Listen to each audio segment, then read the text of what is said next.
Now, balik ka na rin with that. Kalipay sa katawhan ba? Dili ni mo kuan bitaw ka naman. Ang excitement nila. But ang among gitan-aw ani, dili lang ang kaning health kay kasagaran sa mga masakit kanang kakuwang bitaw pagkaon. Yes. Yeah. Nakakita ko sa post ni Secretary Manny Piñol, dugay naman ko nag-follow sa iyong page. Nag-meeting, nakakita ko sa imong post sa imong social media, nakig-meeting ka with Secretary Piñol. Ma'am, lipay kay mi anang mga mag-uuma, hastang mga mananagat kay as imo nang giingon nga maghimo kag mga food bank, maghimo ka og kanang mobile kitchen. Kaning kinahanglang mga food bank, dili man ni mahimong mamalit pa atong taga Alegria de Carbon para lutuon. So unsa may plano nimo ani mga food bank unya with the help of Secretary Manny Piñol? Of course, Rick, no, kana ako maginang pet project, no, ako advocacy ang food banking because it addresses hunger.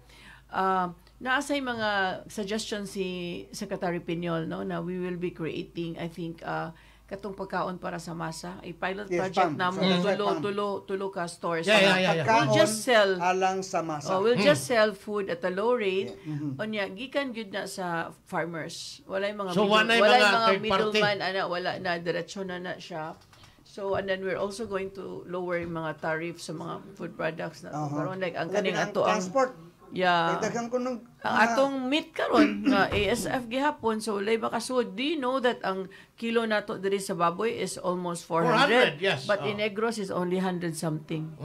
Yeah, because there's a monopoly in the industry. Ang among nahibaw-an ani kaniha executive order naman between ni Gwen o yapong gi-suportaan ni Governor Chaco sa Garbaria sa Negros Oriental. Anytime pwede ni mo ni makuan lifted tingali ni kay ang tinuoray go even ang mga litson in town sa Cebu lagi kuan pirti gipugngan man na kay nahibaw ko tuwa sa mong lungsod.